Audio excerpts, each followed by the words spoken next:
दिव्या को देखने लड़के वाले आए हैं, लेकिन उनकी बातों से लग रहा है कि वो लंबी लंबी फेंक रहे हैं।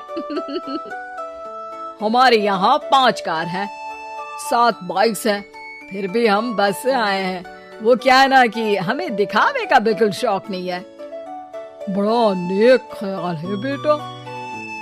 लेकिन खुद की गाड़ी में बैठना दिखावा थोड़ी ना होता है। अरे हम दिल्ली से आए हैं, वहाँ पोल्यूशन बहुत है ना, तो हम गाड़ी में नहीं निकलते हैं। हाँ, ये उससे भी बड़ा नेक ख्याल है बेटा। लेकिन अगर आपको पोल्यूशन की इतनी चिंता है तो घर में 5 कार और 7 बाइक क्यों रखी है? अरे इतने पैसे हैं, फुर्सत में क्या करेंगे, कुछ ना कुछ खरीद लेते हैं। अभी पिछले ही हफ्ते एक हेलीकॉप्टर खरीदने का सोच रहा था। तो क्यों नहीं खरीदा? अरे उसके पंखे हवा ज्यादा देते हैं, हमारी माँ को ठंड बहुत लगती है ना, अब बुजुर्गों का ध्यान रखना पड़ता है ना। अरे वाह वाह, ये तो बहुत बड़ा, ऊंचा और नेक ख्याल है। हम कैसे मान ले कि ये लोग झूठ नहीं बोल रहे हैं? अरे हमारा परिवार झूठ नहीं बोलता। दिल्ली शहर में किसी से भी पूछ लीजिएगा, हमारे बेटे का बड़े लोगों में उठना बैठना है। हाँ। अरे छोटो चुप रह, इतने बड़े लोग हैं, झूठ क्यों बोलेंगे?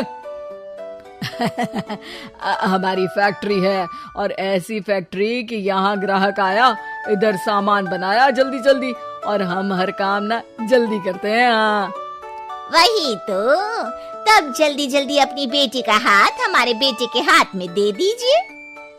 दिव्या के पिताजी दिव्या के भाई छोटू की एक भी बात न मानते हुए दिव्या की शादी दिल्ली के इस फेंकू परिवार में करवा देते हैं। जब दिव्या ससुराल पहुंचती है तब आपकी कार्स और बाइक्स कहाँ है? मुझे बाहर जाना था किसी काम से।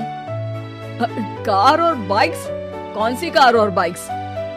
अरे जब आप मुझे देखने आए थे तो कहा था ना कि आपके यहाँ 5 कार्स हैं और 7 बाइक्स हैं। हाँ हाँ उस दिन थी, आज नहीं है। है? आज कहाँ गई? अरे जिनकी थी वो ले गए। मतलब वो आपकी नहीं थी? आपने तो कहा था हमारे घर पर है। हाँ घर पर थी, बाबूजी का एक पार्ट टाइम काम है, कार और बाइक धोने का। उस दिन घर पे 5 कार और 7 बाइक्स थी तो बोल दिया था। अरे झूठ थोड़ी ना बोला है, जैसा था वैसा बोल दिया। और वो हेलीकॉप्टर खरीदने वाली बात, वो झूठ थी क्या?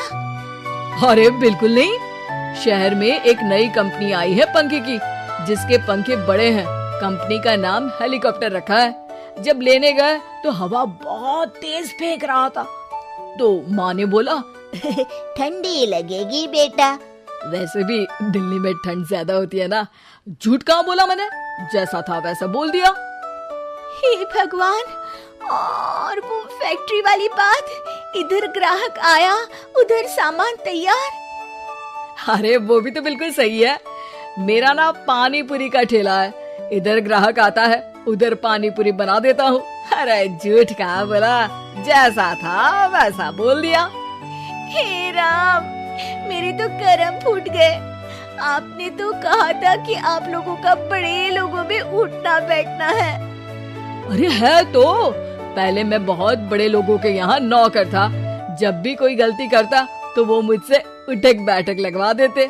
हो गया ना बड़े लोगों में उठना बैठना।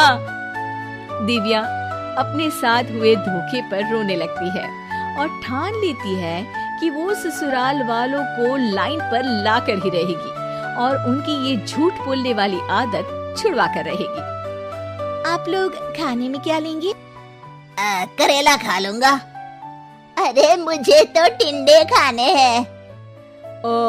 कद्दू खाऊंगा। अच्छी बात है, खाने की टेबल पर मिलते हैं। शाम को जब सब खाने की टेबल पर मिलते हैं तो सब देखते हैं कि टेबल पर प्लेट्स में एक पूरा और कच्चा कद्दू रखा है, कच्चा करेला रखा है और कच्चे टिंडे भी रखे हैं। बहू, ये सब क्या है? ससुर जी के लिए करेले, आपके लिए टिंडे और श्रवण जी के लिए कद्दू। अरे वो तो दिख रहा है, लेकिन ये पकाया क्यों नहीं है? आप लोगों ने पकाने को तो नहीं कहा था, बस मैंने पूछा था क्या खाएंगे, तो आपने ये कहा था कि करेले, टिंडे और कद्दू खाने वाले हैं। ये क्या मजाक है दिव्या, तुम झूठ बोल रही हो। अरे मजाक कहाँ है, आपने कहा कद्दू खाएंगे तो खाइए, ऐसी थोड़ी ना कहा था कि पका हुआ खाएंगे। और वो आप क्या कहते हैं, जैसा था वैसा बोल दिया, झूठ कहाँ बोला मैंने। दिव्या की बात सुनकर, समझकर सब शर्मिंदा हो जाते हैं और उन्हें अपने किए और झूठ बोलने की आदत पर पछतावा होता है। दिव्या समझदारी दिखाते हुए उन्हें सच के रास्ते पर चलने और किसी से मजाक में भी झूठ ना बोलने की सीख देती है और उनके काम में मदद करके उनके काम को और बड़ा बनाने में मदद करने लग जाती है।